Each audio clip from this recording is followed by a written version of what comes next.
Kali ini gue bukan bahas bagaimana caranya kaya secara cepat, tapi bagaimana kita bisa membangun kekayaannya. Ini prinsip-prinsip yang kalian bisa tanamkan, bahkan kalian bisa tanamkan ke anak-anak kalian. Supaya kalian bisa membangun kekayaan yang gue sebut di sini bisa lintas generasi. Karena kalau lu bisa tanamin 5 prinsip ini di hati lu nggak akan bikin kekayaan yang sebentar. Lu akan membangun kekayaan yang seumur hidup. Ini ibaratnya fondasi.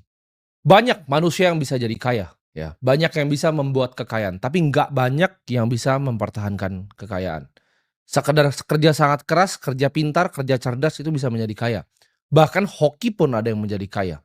Tapi untuk mempertahankan kekayaan, itu membutuhkan skill. Dibutuhkan kebijaksanaan dan pola pikir ya, untuk lu bisa mengelola uang lintas generasi. Dan gua ngajarin kalian di sini itu bukan sebagai guru ya, gua nggak mau menggurui kalian, tapi gua ngajarin kalian di sini sebagai anak muda yang dulu pernah terjebak ya dalam ilusi pengen kaya secara cepat. Pengen kaya cepat itu kan tabrak semuanya, langsung kayak roket aja sampai ke atas.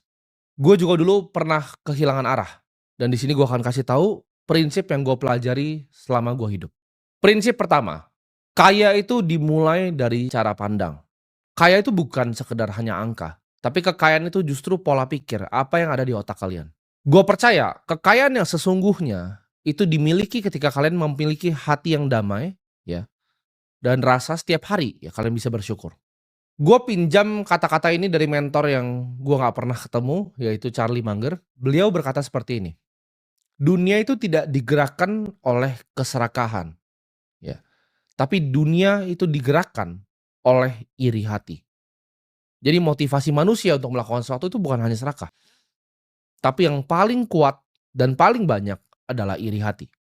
Ini gue akan cerita sedikit. Di saat gue waktu itu awal-awal berjualan, kalian semua udah tahu ceritanya, gue berjualan online, berbagai macam barang gue cari dari Cina untuk gue jualkan di sini. Ketika gue masih memiliki puluhan juta, ya ratusan juta yang kecil nominalnya sekarang, waktu itu gue merasa di atas langit. Ya, nggak ada yang pernah bisa ngomongin gue, nggak ada yang pernah bisa bilangin gue.